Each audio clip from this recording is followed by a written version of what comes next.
What does the deepest, darkest part of the ocean look like? Is it a place of crushing pressure, impenetrable darkness, and freezing cold? Well, sure, but in reality, it also looks like this. Because between about 540 and 485 million years ago, the ocean was home to some of the greatest monsters that ever lived.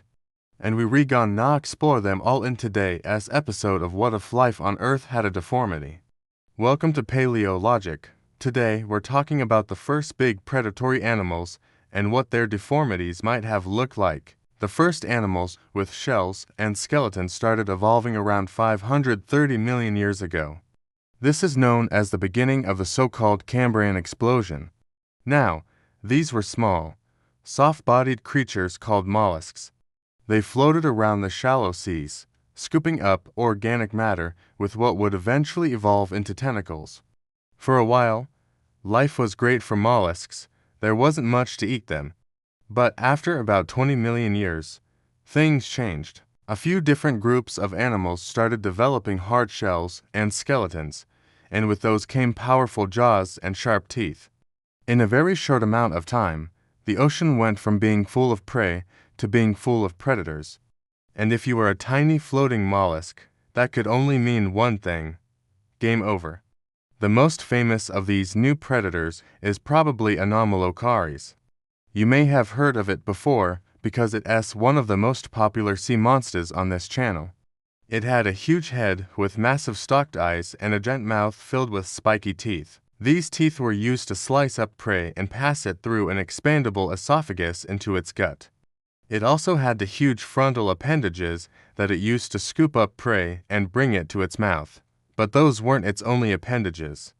It also had swimming appendages along its body that helped it glide through the water like a shark or a penguin. It grew to be about 3 meters long and was likely the top predator in most of the oceans it inhabited. Ankylosaurus was a generalist, meaning it probably ate just about anything it could catch. And because it could swim well, it could hunt basically anywhere. However, we don't actually know exactly how it moved through the water. In fact, we don't even know exactly what its mouth did.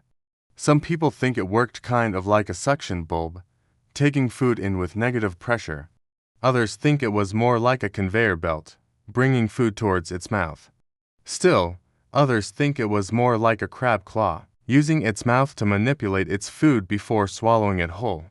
So there are lots of possibilities for what its deformity might have been like. But aside from the many teeth in its mouth, which were likely a major weakness point, Anomalocaris had other obvious weak spots, those big stalked eyes. The stalks that held them up could easily have been bitten off by a particularly strong bite, leaving the animal blind, and if that happened, it likely wouldn't survive for long. Even though Anomalocaris was a ferocious predator, it was still vulnerable, and anything that tried to kill it would have benefited from extra limbs or appendages to do so. First, let's take a moment to appreciate this image of what I call the kraken. I mean, look at it. How can you not love it? The kraken was a member of a group of extinct marine animals known as the radiodontans. It lived during the same time period as Anomalocaris, and they're related. But unlike Anomalocaris, the kraken wasn't free to swim anywhere it wanted. It was a bottom dweller, sticking to the ocean floor and using its appendages to scoop up prey. It had 3 main sections. First, there was the trunk, which was roughly round in cross-section and ended in a tail. Then there was the collar, which was more like a flattened circle and served as the attachment point for the creature's 10 appendages. Finally, there was the head shield, which was a single plate of armor covering the front of its body that protected its brain and vital organs. And right in front of that was a mouth full of teeth. Now, you might notice that the kraken seems to be missing something. Where are its eyes? Well, they should be up here on these little stalks. See, they were kind of like the Anomalocaris' eyes, except instead of sitting back on top of its head, they stuck out to the side. But that wasn't the only way that the kraken saw. It also had simple eyes scattered along the edge of its head shield. So, it had a huge visual field, but it couldn't see very well. Each eye was pretty small, and the images they formed were, too. And because it spent so much time looking up at the dim lights filtering down from above, it evolved huge eyes that were really good at spotting prey against the dark background. But those stalked eyes were also pretty dang fragile. If something managed to latch onto one and pull it off, the kraken would lose its sight in a hurry. If you know anything about cephalopods, you know that they use their tentacles to capture prey and bring it to their mouths. But if you look at the kraken, you might notice that it doesn't have any tentacles. Instead, it has these weird, thin, feathery things. They look nothing like octopus tentacles, and we don't know exactly what they did. But we do know that each appendage had two parts. First, there was the flexible central segment that was probably used for locomotion, and then there were 5 smaller segments towards the tip that were thin and flat.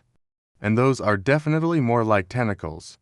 What if one of the kraken's appendages got caught on something? Maybe a rock or a stubborn piece of prey? Well, it would depend on where it was attached.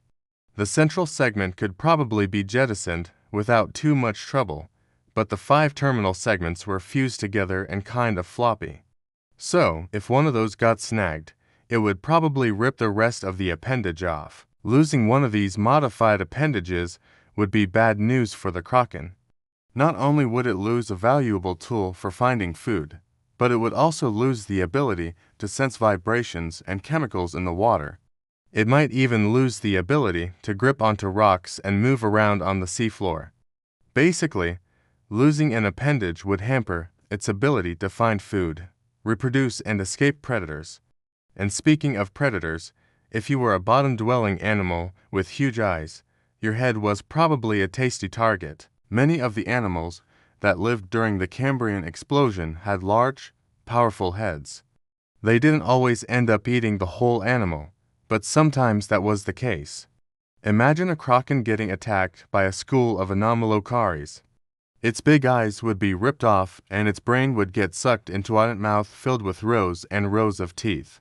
It would be a quick and brutal death, but it's only one possibility. Other animals like Opabinia had long, flexible proboscis that they used to slurp up prey. If one of these proboscis managed to clamp onto a kraken's head, it could literally start sucking the insides out of its victim. And then there were the hallucigenia. They had frontal appendages just like the anomalocaris, except instead of having suckers on the ends, they had sharp spines. If one of these spines hooked onto a kraken's head, it could start stabbing it over and over again until it bled out. But even if none of these scenarios happened, the kraken still had a lot to worry about. Animals like Pikaia swam through the water using their fin spines. They weren't very fast, but they could probably sense danger through vibrations in the water and avoid it. Other animals like the hallucigenia were pretty good swimmers themselves and could chase down prey or escape predators. And then there were animals like Oncolia. They were burrowers, using their frontal appendages to dig through the sediment and scoop up prey. These animals were small, only growing to be about 3 inches long, but they were extremely abundant and would have been found everywhere. So, what if you were a weird, slow-moving bottom dweller with big, easily detachable eyes and flimsy, floppy appendages? Well, you would have been dead in a nanosecond. The ocean wasn't a nice place to live, and if you were slow, you were pretty much guaranteed to become someone else's lunch. But that's all we have time for today. If you want to hear more about the bizarre animals that lurked in the ancient oceans, stay tuned for more episodes of What If Life on Earth Had a Deformity.